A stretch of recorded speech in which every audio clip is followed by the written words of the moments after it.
Well, Borussia Dortmund will pick up their first loss of the season at Signal Iduna to Barcelona. 3 goals for Barcelona and 2 for Borussia Dortmund. I'm a very happy girl today. Clinton, let's walk through that game a little bit. A bit messy in this one. Yeah, I mean, Messi wasn't in the game, but obviously it was a bit messy, 100%. I mean, I wish Messi was there, though. It probably would have been worse, but what's your question? Go on. You know, when I hear Messi, I get turned on. No, I mean, not in that way. Not in that way. Not in that way. You guys know what I mean. Let's bring it back. It's about his football, you know. I mean, listen, we saw the first half was a little bit slow, getting kicked off. We didn't see much. The second half, we had a lot more goals, a lot more pace in the game, but both teams making some silly mistakes here. Absolutely.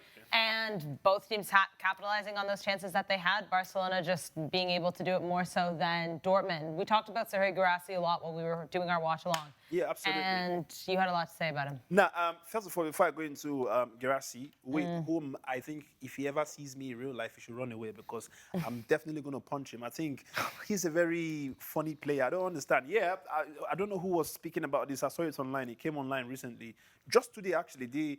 I think, it was Benzema. It was a statement Benzema said. Benzema did say, he said, you could have a whole rubbish game for 90 minutes. You score 1 goal, you become the best player. That's exactly what I think has happened with Guirassy today. I think he's one of the most useless players on the pitch, but he has 2 goals. And then on a good day, I think he's the only player that had 2 goals today, right? No, Ferran Torres. No, I'm talking about. We'll get into Arsenal in a minute, man. But Ferran Torres had 2 goals for Barcelona. Oh, did he? Okay, well, he did. But what I'm saying is, both teams, I don't think they gave their best today. We saw what Hans Flick did towards the end. He had to change 3 players at the same time. Now, for a coach to bring out 3 heavy players, I'm talking about Lewandowski, bringing out Rafinha, and then Dani Olmo. All 3 at the same time is to tell you how unconvinced he felt that this team were going to give him the win. Now, obviously, Sarah, you were quite very vocal with the fact that he brought three of them out all at the same time. And obviously, I felt like, Hans Flick, he's known what he does with Barcelona. He understands the assignments to a very high extent. And in fact, it did work out. They went with the win. But I felt like both teams, they were not really the high-level teams that we know them for. But in every 2 rubbish, there's always a better rubbish, right? And I feel like Barcelona came out to be the better rubbish with a win from it. I was quite happy with how they took the opportunities when it came. Dortmund, on the other hand, make very silly mistakes, especially defensively, and you saw the very useless pass that costed them the game. The one, I don't know who did that pass that went to the back. Now, I wasn't very impressed with Dortmund. I expected them to do more, but yeah, we expected Barcelona to go with the win, and they did. That's the most important, right? Sorry, you want to talk about the fact that it doesn't matter how they win, that a win is a win. No, a win is a win, absolutely. This was a win for Barcelona. As a Barcelona fan, I'm coming out of this feeling like a loss with the way they were playing. But they're now 3 points, man. They're now 2nd in the table behind Liverpool, and that has to mean something. Yeah, no, definitely. Yeah, a win's a win at the end of the season. You don't remember how you play, you remember the 3 points. And yes, it was messy from both teams. Dortmund should have scored at the end there. Schlotterbeck with a clear header. And, Barca made their mistakes. Dortmund made their mistakes. But, Barca were more clinical and they took their chances. Ferran Torres almost messing up that last goal, taking it away with a poor touch, but got the finish. And I think Hansi Flick will be happy. I think definitely some things to work on. We're talking about the changes that he made that were, perhaps a bit radical at the time, bringing off all of the front 3 and Dani Olmo, Lewandowski, and who came off as well? Was it Rafinha? Yep. Yes, Rafinha. Yeah. So, I think at the end of the day, 3 points for Barcelona, that's all that matters. And, they head into their last 2 games, 3 points behind Liverpool, is it? Yeah. But why this Guirassy guy, though? What's up with the offside? Like, why does he always stay off still? Like, what? Wait. I think you have to give Barcelona credit as well under Hansi Flick, who have made that offside trap pretty, No, but it wasn't about. Listen, there's a difference between. No, I understand the offside trap with Barcelona. This one isn't even about the trap itself. It was him putting himself. Listen, it was almost like, okay, hang on. I understand that. Barcelona didn't even play that level of high line, and especially in the second half, that we would normally see them. Like when they are playing a high line, because they are very close to that midfield. They are very close to that circle that differentiates both teams, right? But today it wasn't like that. It was more of Gerassi literally knowingly just playing behind them and expecting the ball. Like, who plays like that now? Like, for me, it was almost like he purposely was trying to do it. And we saw how many times they kept on catching him on that. I've seen Barcelona play proper highline, and you will know that this is a trap. No, I didn't see that today. Today they were defending. Like, they would, like, proper tactical defending that you would expect Barcelona. They played Real Madrid. We saw what highline meant. I saw highline. I could tell you that this is highline. This time around, Gerassi was just running past defenders. Like, who does that, man? This guy is getting paid, for Christ's sake. These guys, they need me. It's one of the most infuriating things as watching football, seeing a striker, he's standing in front of the defence. He can see the whole line of defence in front of him, and he still stands in an offside position.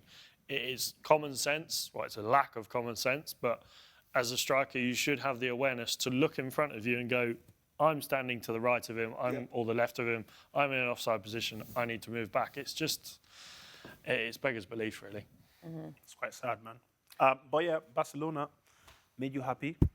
Thank goodness. Second in the Champions League table, like Alex said, 3 points behind Liverpool, and right behind them is Arsenal, who beat Monaco 3-0 today. 2 goals for Bukayo Saka boys and Kai Havertz making a meal out of Monaco, Alex. Good win. Monaco previously have done well in this competition. They've started off, both teams were on, I think it was at 10 points to start the day, and Arsenal with this win now consolidate a position inside that top 8, and will go into their last 2 games with a lot of confidence that they can finish in quite a high spot, whether that be even inside the top 4. And I think Arsenal have been playing good football recently. They've been scoring free-flowing goals. It's really good to see Bukayo Saka get amongst the goals. I think for him, for his confidence, he's been Arsenal's best player this season, and I think he can carry that team all the way. And you can see when he does well, Arsenal are a completely different team.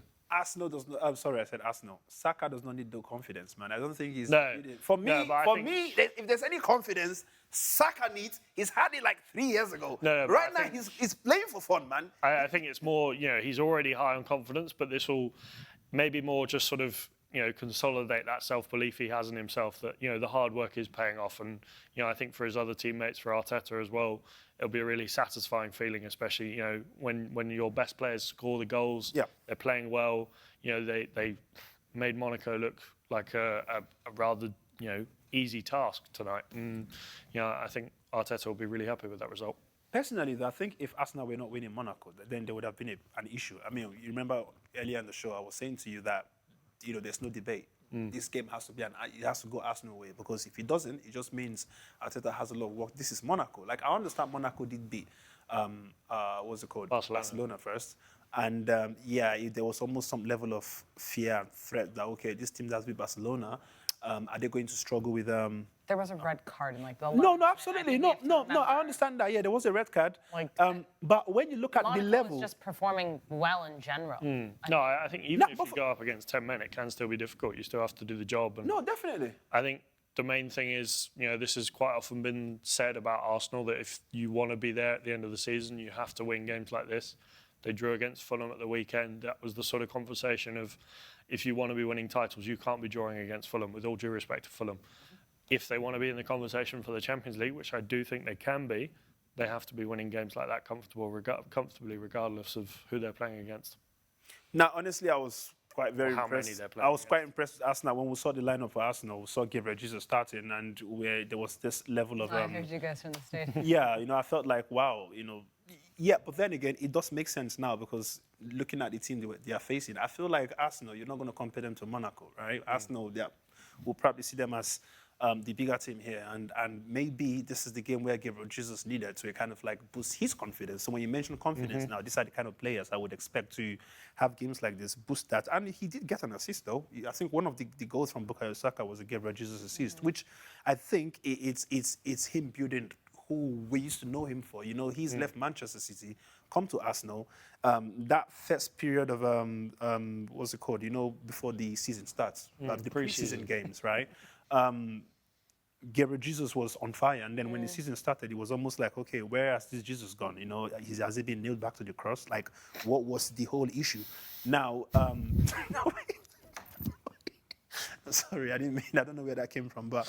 What do you mean you don't know where that came No, from? I don't know. I mean, it's just one of those things that, you know, but then obviously Jesus died. He didn't, so it made sense that he didn't. Normal Jesus to resurrect, but Gabriel Jesus is not resurrect. He was literally just gone. But seeing him in a game like this, being who he is, giving an assist to Saka.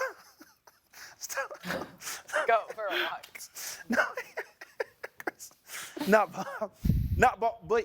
But fact is, I'm happy. Like I said, Arteta is a manager that pretty much understands what he's doing, and him starting Gabriel Jesus for this particular one, it was a very good one. And you know, it's ahead for Arsenal, man.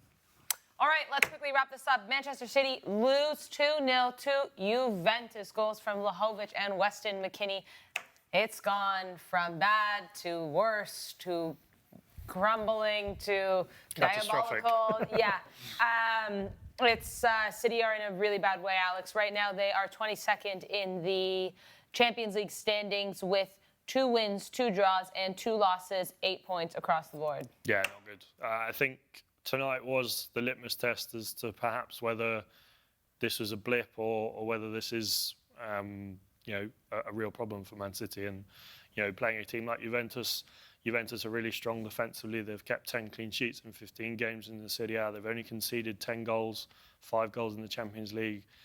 Playing at the Allianz Stadium as well, it was going to be a difficult test, and Man City went up to it. And there is a real problem. I think January couldn't come soon enough for Pep Guardiola and Man City because they need some extra help in that midfield. I think you can tell that without Rodri, you know, Kovacic is just coming back from injury, and yeah, if Haaland's not scoring, where do the goals come from? Clinton, if you are Man City and you could get anyone in that midfield, who would you get for Man City right now? Are you talking about from players who play now?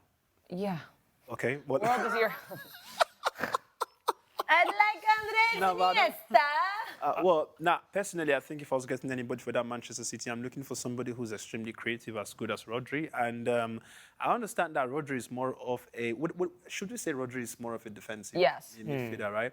Now, the person I was going to call now is not a defensive person, but I feel like this Manchester City, they need somebody extremely creative, okay, on that midfield. And who is this person going to be?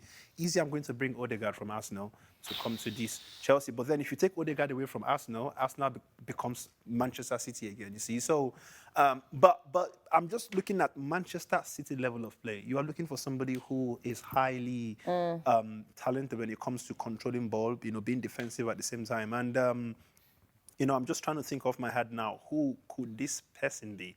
Trust me, you know, I'm looking towards the best. And like I said, the only person that I can think of right now, unless you guys give me ideas, I'll tell you if I think is going to make it to that Manchester City squad. Only one person I think about is Odegaard. Martin.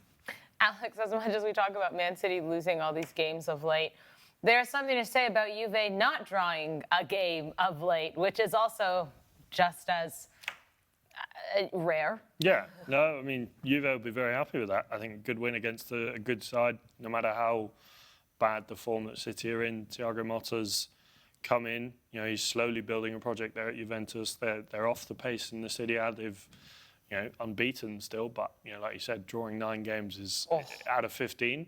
If you want to be winning titles, you can't be drawing more than 50% of your games. Jesus Christ. So, yeah, I think there's a real problem when it comes to goals for Juventus, but tonight was a really good win.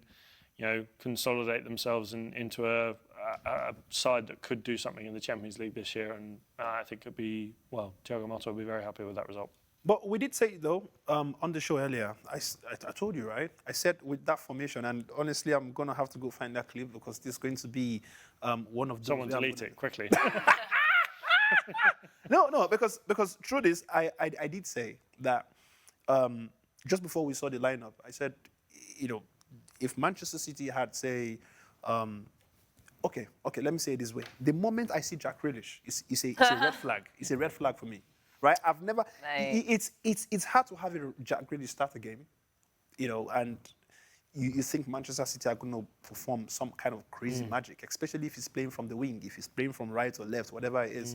On that lineup, we did see that he was going to start on the left. But obviously, Doku was on the left when the game started. I don't know if they were just, I don't know what was going on. I didn't watch the game properly. But, for me, the moment I see Jack Grealish in important games like that, starting on the wing, that's a red flag, especially knowing again that you don't have that midfield who are good enough to distribute the passes, assuming there is one person from the flanks who's not doing the job. So, for example, if you have Rodri and you have Kevin De Bruyne, right? We understand that Rodri is obviously the defensive guy, but he's also good at scoring goals, defending and also issuing passes, right? Kevin De Bruyne is obviously a genius when it comes to the creative passes. There are passes and there are also creative passes. Kevin De Bruyne is the guy. Now, if it's not coming from these guys, then these two people who are on these flanks, they need to be doing the job.